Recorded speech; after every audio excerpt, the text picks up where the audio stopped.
Hi, good afternoon, everyone. I am Simona Neri. I'm a GuestXR project coordinator, and I'm super glad to be here today and welcome our speakers and all the attendees of this second webinar of the series of Unlocking the Potential of XR, Shaping a Pro-Social Metaverse. These webinars are hosted by Frontiers in Virtual Reality Journal and in collaboration with the GuestXR European project. This series of webinars explore how XR and AI neuroscience and social psychology converge to shape inclusive, accessible, and socially impactful virtual and augmented reality environments. Today, we welcome Bernard Wang, that is going to present a webinar on brain-computer interface in virtual environment, synergies between EEG and XR. The speakers is here with you, and Bernard K.U. Wang has a master's degree in life science and technology and a bachelor degree in electronics engineering. During his study, he became passionate about brain-computer interface, and it has been working with EEG, machine learning, and Unity since 2018. He is currently developing the Unicorn Unity interface for gaming applications. So Bernard, thanks a lot for being here today. I'm glad to give you the floor for this talk. Yes. So I start now. Okay. So good afternoon, morning, good evening, everybody. So my name is Bernard Wang. I'm a software developer in g.tec medical engineering. So today I'm going to talk about the topics synergies between EEG, neuro games, BCIs, XR, VR. Yeah. So all the applications. So to start off, just define a little bit what is a neural game. A neural game is actually a game which is partially or entirely controlled by the player's brain as a part of the input signal. So in the old days, 97 or 1990s, we have already many different BCI games controls. Maybe you heard of disabled people using wheelchairs to move around. They use the BCI to provide a full control of the wheelchair, so you can imagine the movement, and then there is a BCI command. BCI stands for brain-computer interactions, a command that will send move up, forward, left, right. Then the wheelchair can move. Yeah, but in the game domain, it's likely that the BCI command can be more faster than the arrows control on the keyboard. So we usually have this integrative control, hybrid control between the keyboards and the BCI commands together. So that's why I will go more into the partly controlled by a BCI, by a player's brain together as a BCI games. So why games? I hope that everybody love games. In this 50 years time of with the computer science, games actually have become a driving force for the game industry. What does it mean is that the games improve, develop together with the technologies. For example, in 1970s or 1980s, we start to have the basic arcade games such as the Point or the Space Invader. They are actually initially designed for using the technologies to give fun, to have fun for the players. And with this start off, we came to an era of portable console. If you know, this is the Game Boy. I know old ages. Maybe I'm too old, yeah, but I like it.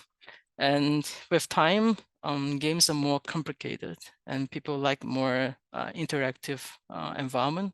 So we have the eras of 3D games control, which is the PlayStations or the GameCube, where you have this kind of controller. That's not a PlayStation controller, but we have this kind of controller with a 3D experience. And afterwards, people start to integrate more in the 3D environment, because we can have a representation of location precisely XYZ dimension, and we have sensors embedded into the game, such as with the wheel or with the Kinect. So now we have this 3 dimensions gamings with body movement involved. And in the last 20 years, we see the rise of VR XR, starting in 2015, I think, with the Oculus Rift. And then now in 2024, 2020, you start seeing Oculus Quest 2, HTC Vive Pro, and now this year we have the Apple Visions. So things are getting improving over time. And the first thing people usually do with the new technologies, for example, Apple Vision, is to create games. I hope that you see the dinosaurs coming out. Yeah, so it's at the end it's a demonstration, is a kind of gaming experience. Yeah, that the application size comes right after the gamings. Yeah, and what about the next 10 years? The next 10 years, in my perspective, or I would like the games will be related to BCI, so and other level integrations with the 3D, VR, Kinects or sensors together with the BCI. So you have this immersive, complete control in a game. Seems like you are exactly inside the game. And neural games may be a new concept to most people, but they actually start off in 1977. It's actually a very simple like movement control back then. And in 2007, sorry, it's used as an assistive technology for wheelchair movement, as I also described. And then afterwards, in 2014, people used the games for ADHD treatment to improve the focus. And in 2014, we start having educations with the games. Maybe you hear doctors with VRs, learning surgeries, this kind of like new like field of interest.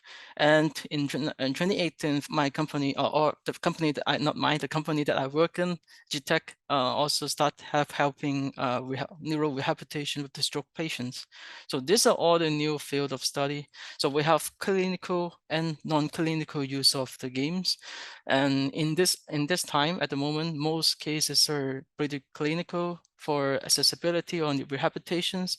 But at the same time, we see more and more gaming-oriented BCI games towards for entertainment, but it takes a bit of time. Yeah. So what is actually a neural game? So in a traditional game, when you play the game is basically controlled by the keyboard or like a joystick, right? So, but in BCI games, like most of the time, people about talking about BCIs are bypassing the joystick or the keyboard. Just an example, as an entirely controlled BCI games. So players, we need an EEG device to record the EEG data. It goes through the signal processing. You need some feature extractions mechanism and a classification, a classifier, i.e. you can do SVM, LDA, or PCA, or SAP, or neural network. Depends on you, doesn't matter. It's a classification. And at the end, we have a selected ID, or so-called classifier, that is going to calculate the current state based on the feeding input for the features. And then it feed back to the neural games, and the user will see the responses. So it's a closed loop system. So that's what we call neural games, or I call it the brain computer interface game, BCI games. They're the same, like in this talk. Yeah. So in g.tec, or what my job is, we want to facilitate for developers, which is not in the field of BCI or neuroscience, to be able to use the technology and build the games, which is BCI games or neuro game. So we provided the Unicorn, we provided package in Unity. We call it the Unicorn Unity package. It's actually an all-in-one package in BCI package SDK for game development in C# Unity. So I told you already, you need to go through the data processing, feature extraction, and classification, right? So if you're not an expert in BCI or neuroscience, you're not able to do it. It takes a long time to develop. So in the Unicorn Unity package, what we do is we help you handle everything. So we help you to handle the data acquisitions. We help you to handle the pre-processing, feature extractions, classification, BCI control. So we have a callback for the BCI command, so you know that like at what time you're looking at which objects and it's coming out. So for user or for developers, you don't need to know about, I mean, like for sure you have to understand a little bit of BCI, but you don't need to be an expert. Just use the SDK, the package, drag it in your game scene, and you create a game, put some BCI component, and that's it. Yeah, just for your information, if you're in the field before, and 10, 20 years ago, I also studied it back in the days 10 years ago. 5 years ago, it was really hard to develop a game for BCI. So it takes months, like 6 months, if not years, to develop a signal processing pipeline for real-time applications. Because for real-time, it takes a lot of consideration, not only the result. So you cannot process your data for an hour just to get a response. You need to be fast, like say 500 milliseconds or even less. Otherwise, user cannot wait for it. So that's the thing. So let's talk about briefly the protocol that we use in the Unity package or Unicorn Unity package. The protocol that we use is called the visual evoke potential, and there are a few different variations of it. So the simplest one is with a single stimulation pop appearing to the user is a flashing on off on off on off. That's the one that we call when we have a single stimulation pattern flickering stimulation showing to the participants. This kind of neural response that we see in the occipital loop is called the time modulated event related potential. And if we have this continuous visual stimulation at a specific frequency, like 5 hertz, not 5 hertz, like 8 hertz, 12 hertz, 15 hertz, 30 hertz, then you have the response called the steady state visually evoked potential, which is SSVP in short term. And if you have a visual stimulation which is modulated by a pseudo-random binary code, yeah, this is the response we call the code-based visual evoked potential. In the current package or version that I provided in g.tec, we're developing, we're using the single stimulation protocol, but it's very likely that we will roll out very soon the SSVP and the CVP, because they have advantages and disadvantages, but I'm not going to cover in this talk. Yeah, feel free to check it out. Yeah, I have the link also. So obviously, to start off, you need a device to record the EEG data, right? So to record the EEG data, you need to, we are using actually the Unicorn, I mean a Unicorn device, a Unicorn hybrid break. That's the device provided in g.tec. It's currently on sale as well. It's actually trusted by Neuralink, MIT, ETH, which is the university in Zurich, in Switzerland, and many more. So here are some good features: is we can record some EEG data without the cable connections. That's actually important, and a lot of people are omitting that, because in games, it's very likely that you move around. If you move around with a cable, it doesn't going to work. It's not going to work and create a lot of like noise with the cables. And it's actually a hybrid electrodes being used. So meaning that you can put on the cap, directly play the game, or you can put some gel between your skin and the electrodes to increase the conductance. So this is also like possible, and people sometimes use it for research. It's also pretty good. And like, because we have a cap, the cap already tells you exactly the location of the EEG channels, so you don't have to know that like, yeah, where should I put the electrodes in. And we provide a programmable and customizable software development kit so that people can play around very quickly and at a 250 hertz sampling rate. So what can we do? I mean, just some examples of like the SDK that can be used in.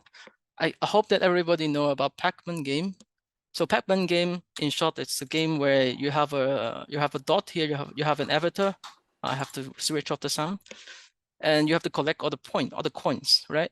So this game is pretty fun, and what we have embedded is actually visual figurines next to the maze.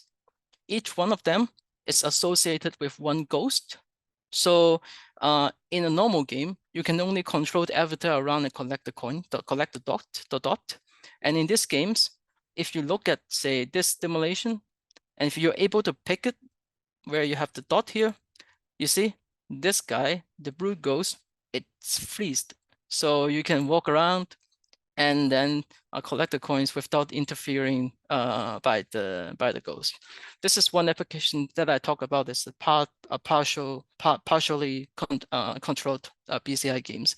We are controlling the directions of this guy, the avatar, with the arrow key, and the movement of the ghost using the BCI. So that's what I think it's more interactive, yeah, in a way. We can also create something which is for the people in need. Like here, I hope I can play the video with the sound. This is Yannick as he delves into our new puzzle game, controlled by brain-computer interface technology, Unicorn Hybrid Black. In this game, he mentally selects the pieces he wants to flip around, with each selection taking just a few seconds. The goal? Complete the image. g.tec's brain-computer interface system analyzes EEG data from 8 key positions to pinpoint the puzzle piece the user wants to flip. This is implemented using the Unicorn Hybrid Black with 24-bit precision as the input device, and the game is developed using the Unicorn Unity interface. But that's not all. This BCI system can also boost concentration performance. For a mesmerizing real-time showcase, don't miss out on registering for the BCI and Neurotechnology Spring School. Yeah, I hope that this gives a basic introductions. It's you can create a games which is for your own fun, but you can also use the SDK, create a games which is helping the people really need such a service. And the border is limitless, so you can do whatever you like.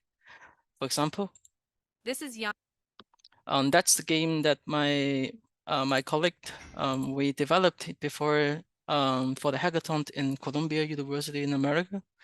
It's a pilot version. It's actually a modified version of the games, arcade games, Apong. Yeah, I hope that people know it. And you see the red one, it's actually AI controlled bars. So it tracks the location of the ball and it rebounds it. And on the left, you have the blue bars. They are controlled by the BCI figurines. You see, you see there are figures around here. So the figurines, people like he or my colleagues will look at the particular locations based on the rebounds that they calculate mentally. Then they know that like which object I should pick, and then the bar will move according to the direction, to the location. So this is another example. Like one more example before I dive into a little bit more design-wise information. This is the one that we created for, if you hear it's very noisy. It's actually a game that developed for the Game Developer Conference, GDC, in 2024, which is not so long ago, I think 2 months ago, 3 months ago. It's the recreations of, it's the recreation of the like arcade games of Space Invader. So we have, if you know that the Space Invader, you're gonna shoot the enemies, but in this case, enemy is coming to you, and you have to defend the enemies with the shield. So we have 1, 2, 3 objects, flashing objects as a BCI control, and he or she can actually, and we have like enemies or aliens coming from 3 different directions: left, middle, and the right-hand side. And depending on the direction of the enemy coming, he will actually select the shield accordingly in order to defend the enemies coming around. So for both the games, the Green Shield, ADHD, and the hockey game, brain hockey, they are all using a single stimulation flashing, which is that's just the one that I told you at the beginning. Yeah. So in the BCI games, there are 2 different stages, or in the neuro games. First of all, is the training phase. A training phase is basically durations that you have to focus on stimulations or patterns in order to calculate the classifier based on your brain signal. And it goes like this. So at the beginning, obviously, you need a device and connect device, right? So we have different serial numbers. That's easy. And after connecting, we can have different options such as start training, stop training, and turn on the flashing. And before that, like you will also see the 8 channels, 8 triangles here, right? So the 8 triangles here, basically, they are signal quality check. So if the triangle is red colors, meaning that the corresponding channels is having a bad signal quality. So ideally, you want all the channels to be green. Yeah, and now currently we're using a simulator. I mean, there's no device with me. This game is also in simulator mode. And you see that this is where you have to focus. One, you have to like focus. You don't have to do anything, just look at it. It takes around 30 flashes, we call the trials, or to 60 trials maximum. Or yeah, minimum 30 trials. You can go up to 150 trials, but like as a game, it's enough to have a robust classifier in 60 seconds. And 1 trial is 1 second long. Yeah. And afterwards, we calculate the classifier. This is using the single pattern, the time modulated event related potential. And the classifier is using a modified version of the linear discriminant analysis, LDA. So feel free to, if people are interested, we can talk more about it, but yeah, not in this talk, more about gamings here. So afterwards, you get a classifier. So what you can do is you're able to play the actual game. So the actual game is, yeah, the actual game is like this. So I showed you already, you have the AI, which is controlling the right-hand side of bar movement, and you yourself have to focus on the flickerings based on the rebounds. And you have this point here, scoring. Yeah. So just imagine before you're using a keyboard control to move the bars around, and now you have this BCI control replaced it. Yeah. So that's just a very simple pilot games that we developed to illustrate the idea of BCI or neural games to beginners, so that at least we understand like what is the intention of a BCI games. Yeah. Yeah. So after the training under the hood, what do? We actually like obviously we record some data during the 60 trials training or a minute training. You can do it in 30 seconds, but a minute is better for a robust classifier. And then we have the data to isolate or differentiate or identify what is the target and non-target, which one is flickering. So you can see on the left, this blue line is the target response when the flashes is on. And the red line here is the non-target, which is the flashes is off. If you know a little bit of data analysis, there's a clear difference in the blue line and the red line. So the classifier is able to recognize which one is target or which one is a non-target. Ideally speaking, you want the red line to be as flat as possible, and the blue line should be as like fluctuating as possible. Then you have a much more statistical differences to differentiate your target, non-target control. And on the right-hand side, it's actually illustration how much time do you need to pick an object. This is a classifier, the training accuracy only. It's not about real time, but it tells you how good or how bad your classifier is. And this one is trials. 1 trials is 1 fresh. So how many fresh are you able to pick a classifier? So this is a really perfect one, in meaning that when you see 1 flickering, you're already able to select it. But usually when we are doing a decision making, we are not going to be this aggressive. So usually we have some tolerance, such as we might pick 2 as second trials. Then in this case we have, because somebody might miss out the stimulation, right? So it will be better for us to pick second in this case. Yeah. Although you see there's still some maybe 10%, but this is some kind of statistical reason due to cross validation. So in general, it looks pretty good. Yeah. So then we talk about training, applications in a game, and everything. So suppose we have a game. So as a researcher, or how do you know that your game is good or not? Like, because we have to first define some parameters in order to understand it, right? So first we define some matrices in the game, and we have to understand how a user is actually playing the game, defining the beginning and the end of the round of the game. And we also have to define some task accuracy. So some matrices we can do is we think about what is the task accuracy. A task accuracy is not a BCI accuracy. A task accuracy is how well a system or individual is performing a specific task related to the goal. So what does it mean? So for example, if you have a BCI, if you create BCI applications, there's no game logic in between. Suppose you have a flickering stimulation. Here, I mean, like, this is just illustration. This is the 2D view of the green shell game. Like, suppose you only have, suppose you ignore here.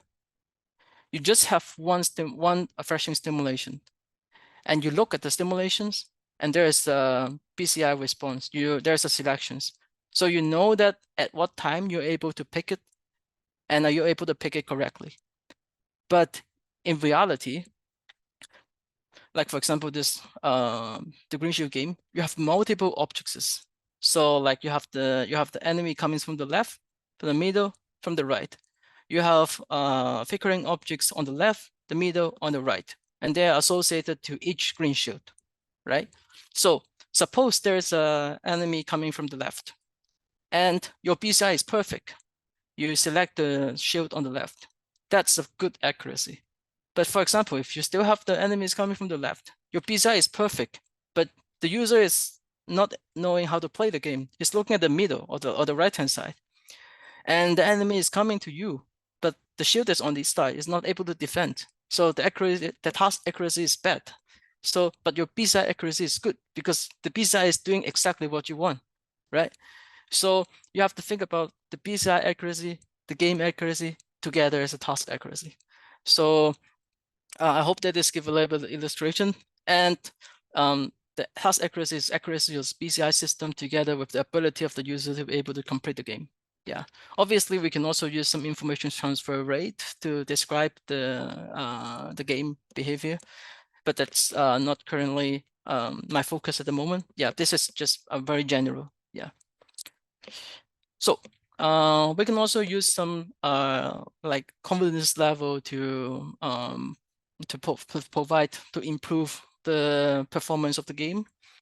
So in g.tec, we're using C-score and providing different threshold, 50, 85, 90, 95, 99. So if you're 85 confidence level, meaning that 85% sure that your BCI selection is correct, doesn't mean that your task is correct, your BCI selection is correct, but then you have expect a little bit more kind of false positive or misclassification, right? But if you increase your confidence level, say to 99, then you're like very sure, 99% sure that you're able to pick correctly. But then you have to wait for a long time in order to select the classifier. For the classifier to have an output. Because when you look at an object, which is flashing on off, basically internally our calculation is basically calculating the score value for each class, for each object, and it takes time for the score to rise up. So if you are using 99, meaning that it takes longer time to rise the score to an achievable manner. In that case, the output is selection. So it takes longer time. So it's just some kind of trade-off that you or user have to be aware of. I have already described it a little bit. So the start round, it's like we have aliens coming, but the alien is not directly visible to the user. When the aliens is visible to the player, that's the time where we start the round. And the end round is either the aliens approach or approach the player successfully, or you create a shield which blocks or protect yourself or from the aliens from attacking. Yeah. So we have in the round we have 30 enemies or 30 aliens, and in general, like if you're able to play 30 rounds, it takes around say 180 seconds, which is 6 seconds for aliens from visually existing until it hits the player. There's no negative, like there's no effect hitting the player. I'm just trying to illustrate it. And we have like obviously 3 classes: the one in the middle, the left, and the right. Yeah. So I already illustrate what is good and bad, but here I have a video about it. So this one, there's an alien coming from the left. We have the left shield on, which is good. This one, we don't have aliens coming, but it activated. But as a game logic, it doesn't matter because there's no aliens on this side. The aliens on the right. Now we have the alien on the right and a shield on the right hand side. So this is also a good accuracy. Yes. So, and another reason is you see a small transactions like from left to right. It's very likely because when the user is moving the attention from left to the right, it takes time for one score to go down and another score to go up. And the confidence level that I showed you before, talking about the 85, 90, 95, is actually tackling the transaction period. So if you have a high confidence level, then you don't have this like very quick transaction period flexi. So this is actually how the confidence level can help the situations to be better. I hope that this gives a little bit better illustrations. I mean, if there are some questions, just ask me afterwards. So we did a small pilot study with say 7 subjects, and we're studying the in-game performance, not the BCI performance, because we already know the BCI performance is pretty good because we internally also validated it. So we are using in this case the 80 confidence interval, 7 players, on average 80% accuracy, game accuracy for in general. And like if you want the numbers, is they're able to defend 24 aliens out of 30, which is pretty incredible. You have to think about it's a game, it's not an experiment. So the task instruction is not clear. So it's coming from a randomized order. So it's possible that they are not able to pick it. So some players, like for example, the first 2, were not able to do it very nicely at the beginning, but then they came back, like they think that they can do better. Yeah, so they think they're good players. I'm good gamers. So they retried. So you see the blue bars here, they are the improvement. So that's the differences between like game performance studies and BCI study. So BCI we also talk about like multi sections performance, but in games it's even more like important because user not only have to know how to play BCI or neuroscience part, neuroengineering part, but they also have to know how the game works. So that takes a bit of a time, even if you describe it like or describe to you, and it's hard to illustrate unless you see the video actual play. So that's the reason. And some of you might still wonder, like maybe this is just one particular chance level that like it works for some subject but not the others, right? So we did a quick study for the same person multiple times. We did on average 100% accuracy. Like this guy is really doing very hard for 3 rounds. So 30 trials per round, 3 rounds, 30 times 3, 90 enemies, 90 aliens, which is able to defend on time, which is pretty good. Yeah. And we can also study well the performance from another angle, which is using the probabilistic C-score check. So on the left, this is a particular data, the score data of a particular sections, a small part of the particular sections. So here's the probabilistic or the Z-score changes. You see that like there's a dot line here. It's saying that 1.036. So that's the Z-score threshold. So if the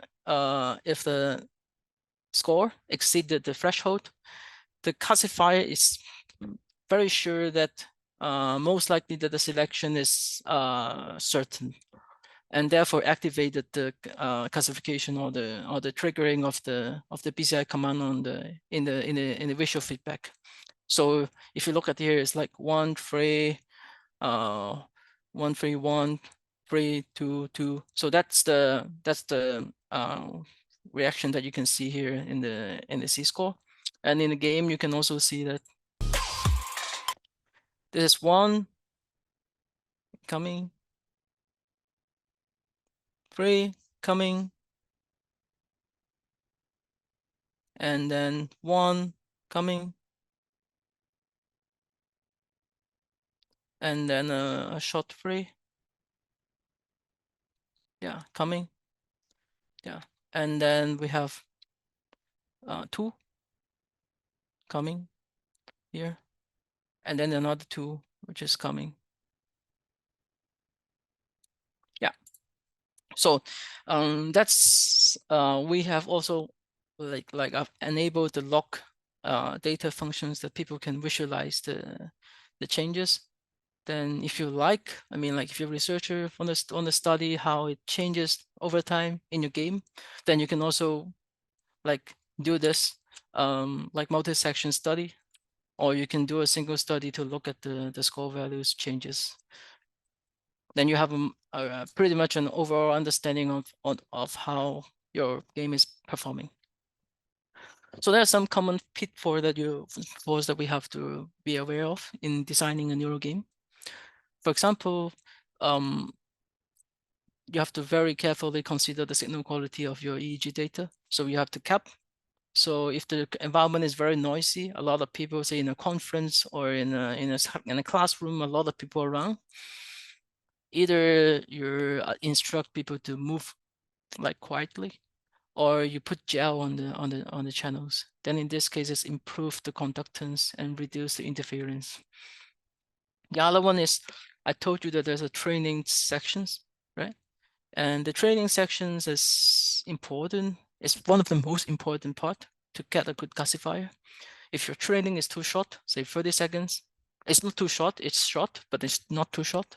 You are still able to get a good classifier, but you might have some kind of like false positive or something which is not so robust.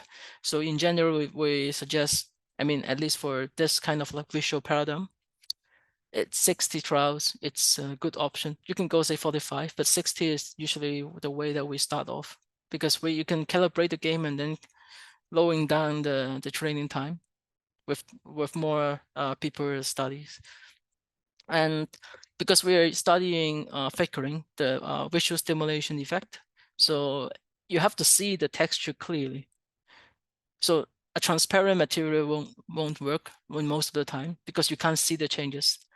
And think about, you have multiple like objects. Like we are able to support, like say, I remember up to 30 classes of up to 30 objects, meaning that on the screen you can show up to 5x6 grid stimulation.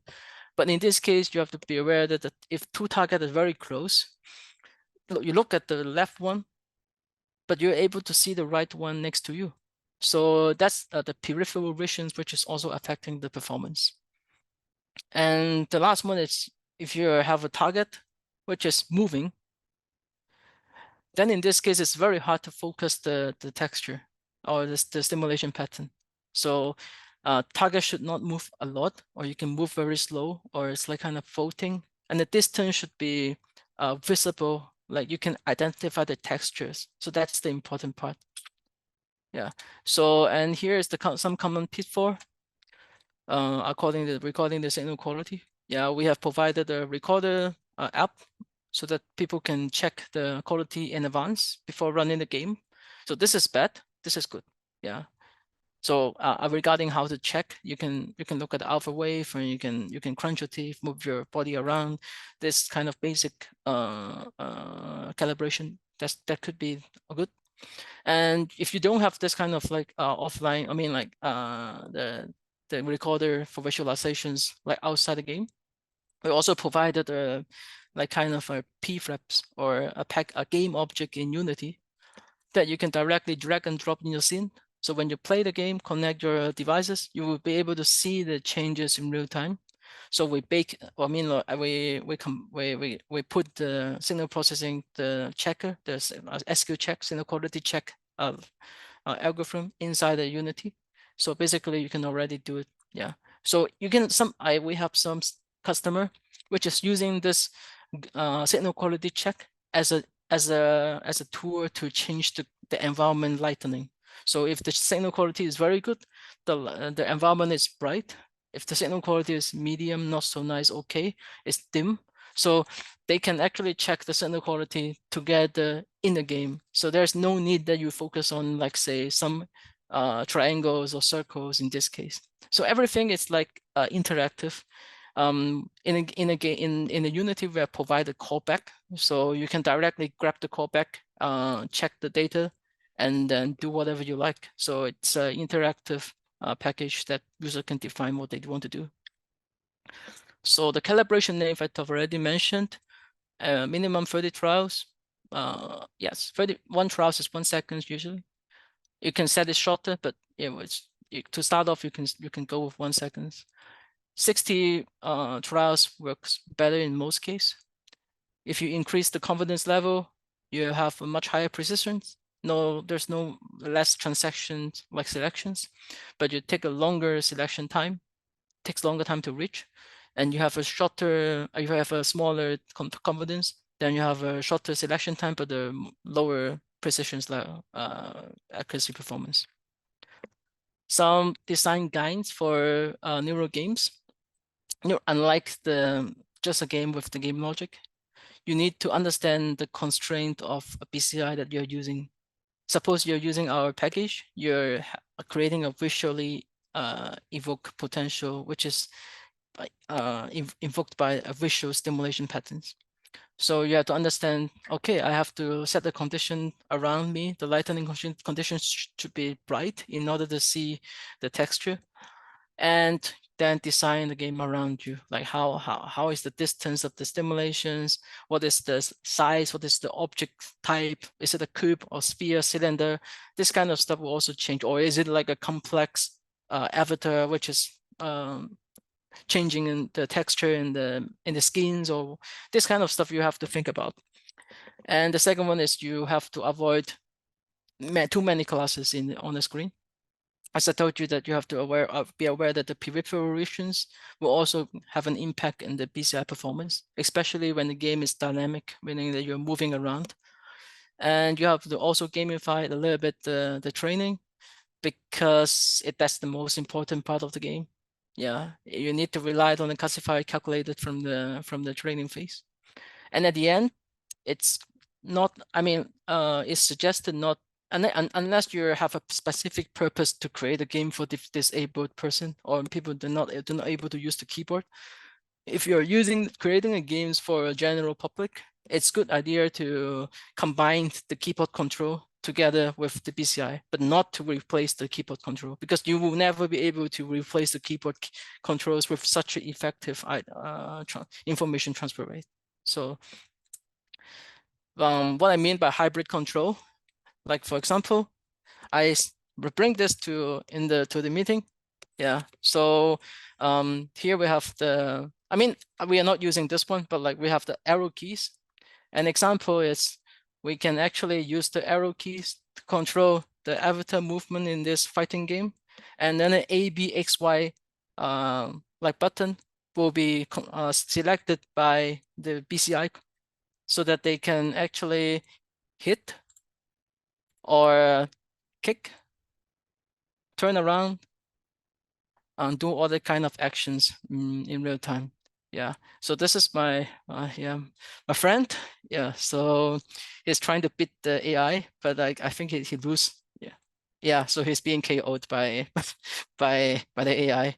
So seems like he's sad, right? So yeah, that's not important.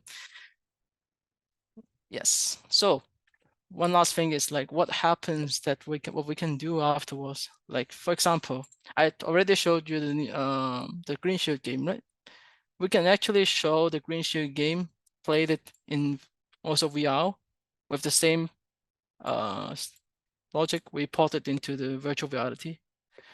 Everything is programmed, or the games is in the Oculus. All the processing, signal processing, data acquisitions, like classification is done in the Oculus Quest 2. Yeah. So in this way, you can design games in 2D. If you think that 2D is not a good idea for your purpose, you can go with 3D.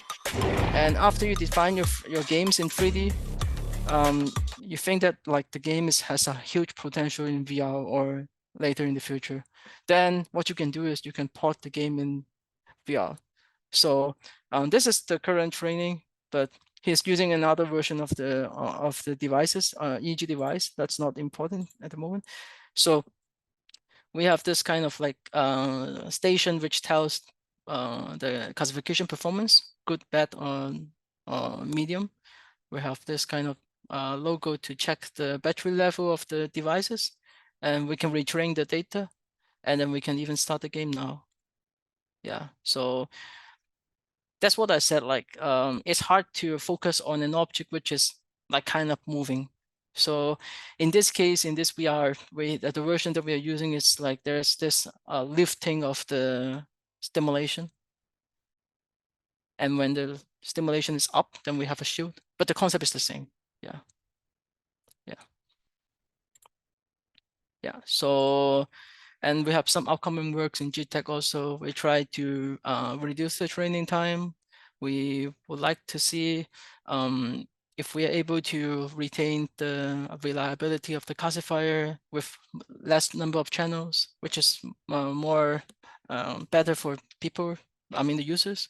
And in not an ideal condition, like if the signal quality is bad, are we still able to use the classifier? Are we able to reuse the classifier again and again so that people don't have to train every time? And or can we connect the device or this technology into different platforms such as Linux or in Mac or in Androids or in different field of study? Yeah.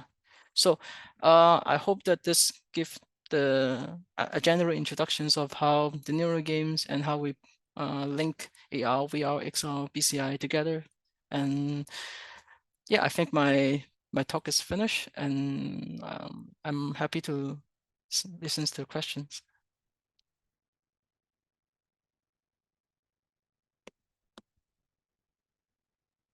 Hello? Thanks a lot, Bernard. It seems I'm having a problem in opening the camera. It is blocked by the system. Anyway, I was here. So thanks a lot for your presentation. It was really interesting, and I could really feel your enthusiasm in your work and your presentation. It's time to take some questions, so I would like to... We spend a lot of time to start to study this. So it is indeed really interesting. Let me check now. I can open, so I'm here. Yeah, it's time to take some questions. So I would like to encourage the attendees to raise the hand, open the microphone, or directly write their question in our chat. First, we have one already that is from Adriana. I think you replied at the end of the presentation anyway. Does it work with other headsets? yeah, unfortunately, this is the beta version of the alpha version that is, and we are going to roll out the next release. But currently, we're only making this work with the g.tec devices such as the Unicorn, Hybrid Black, and the GUSBM. Yeah, so I mean, mainly we do study based on Unicorn. Hybrid Black, because that's actually a customer affordable like devices, because it doesn't make sense if you pay $5,000 for a device and then $100 for games. Yeah. Okay, so Adriana, I hope you are happy with the answer. Thank you. Yes. Okay, and then there is another one. So how can the integration for EEG improve accessibility for players with disabilities?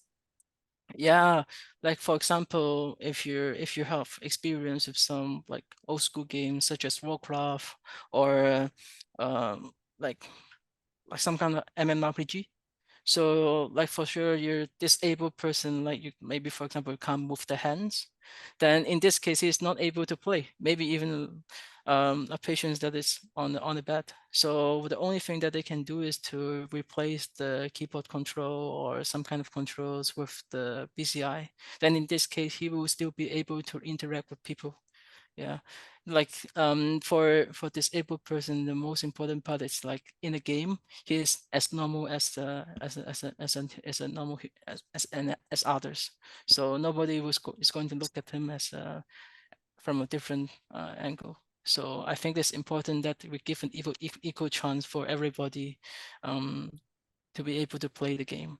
Yeah, I hope that this answer your questions. Yeah. Yes, and thanks a lot. Then I was thinking, is there which is the delay between the signal Yeah, it collected by the depends. It EEG depends on your because I've already told you that we are working on the single pattern flashing. So we have this on-off time. It depends on your on-off time and how many objects you have. Like for example, if you have on-off time of like say 200 milliseconds, 250 milliseconds on time, and 750 milliseconds off time, then which is 1 second. And according to the port that I showed you before, the port, if you have an excellent classifier, then it's like the second one is already good. The second stimulation is already good. But if you have an okay classifier, you will see this kind of like exponential changes. Then it takes maybe 3 or 4 trials for your brain to respond. So, but in general, for good classifier, 1 second like on off time, then it's like around 2 seconds for the brain to respond. If you want to build a game in a more aggressive way, you can shorten the on off time, say to 0.7 seconds or 0.5. Although I don't like encourage. Then in this case, you can really squeeze the the control, like say 1 second, one control is like, yeah. So yeah, so that's pretty, and that's also the reason why I suggest not to replace the control by the keyboard, because you were never able to say control as fast as you did with your hand and arrows. Yeah. Yeah, anyway, if you are playing and probably you are having many enemies attacking you, you want to be as fast as possible. Exactly. But I understand that I mean you have to select exactly which is the proper signal also. So it is a tricky point to find the balance, I suppose. Yeah, it's always this kind of trade-off. Like yeah. And then, yeah, we have another question. Hi, Bernard. Thank you very much for the presentation. Really interesting. What potential challenges need to be addressed to ensure these games are both effective and enjoyable? Well, to me, I think there are different angles of it. So first of all, they're from the BCI side, which is the pitfall that I have already talked about. So you have to get a good classifier so that it's not throwing false positive selections, because like imagine you're in an environment with like multiple objects around, and you would like to trigger the one in the middle for some weapons or defense, but then suddenly the other one appears. So that's not ideal at all. So the BCI classifier has to be perfect, very likely perfect, okay, at least in order to play the game. The other one is you need to optimize your environment to fit the BCI. So as I already told you that the condition will be a little bit dim or like a natural light together with you have to think about the distances. Yeah, how does the size of your game environment looks like? Yeah, so this kind of stuff, like if you have a game environments of like say 10 to 10 meters, then maybe you have to think about how many objects you're going to place in a game. How is the size? Is it 1 by 1, or is it 0.5 times 0.5? And how do you approach it? Are you using in VR? Are you trying to have a walk over there? If you walk over there, you have a kind of an artifact in your EEG data, right? So in this case, you need to think about like how much time does it take to saturate your data back to the normal state in order for the PCI the classifier to calculate the good like decisions. So, and lastly is the confidence level. Like the more confidence, the higher the confidence, the better the selections, but it takes time. Yeah. Thanks a lot. So I don't know if there is any other question. No. Yeah, a new one from Adrian again. Do you have a GitHub repository for some of your projects, and where could I get the Unicorn SDK? Yeah, I mean, you can visit the website g.tec.at. In the meantime, we're releasing the latest version of the package in 2 weeks to a month. So together with the GitHub documentation, so you will be able to see some of the work, and we hope that like the idea is that we created a package in SDK, and obviously it's not bug free. Like we tried to debug and provide the best experience. But what we want to do is we would like to build a community for development. So we really hope to see more games which is using our SDK. Yeah. So this is my dream. Yeah, I hope one day that we can have this kind of neuro games events that's happening, and everybody can play with the PCI. And I walk around here, play one game, and then 5 minutes later I go to the other one and play. That's what I really like. But in a year or two, I don't know. Yeah, I mean that's also my boss. Yeah, we also like that Dr. Google, but it takes really a lot of time, and we are from medical company. We're a medical company, and it takes time for us to reach the audience, which is needed. Yeah, I don't know. Yeah, yeah. What I can only say is in a month we have basic documentation and everything. And then afterwards, if you have questions, you can put the questions on GitHub, and then we will try to answer as soon as possible. Yeah. Thanks a lot. Yeah, I'm gamers, so. Yeah, I could feel it. Anyway, you really transmitted also to me your enthusiasm, and you open up, my mind to check Thank you so much. check it out again. So thanks a lot for your presentation. It has been a pleasure to having you. Yes, as it is reported in the chat, this is just our second webinar, but we are having our next one, the 13th of June, and it will be about enhancing social trust in virtual reality through effective haptic feedback. So I invite all of you to come also to our next one, and I thank again Bernard for this nice presentation, and all of you for your attention. Bye-bye. Bye-bye.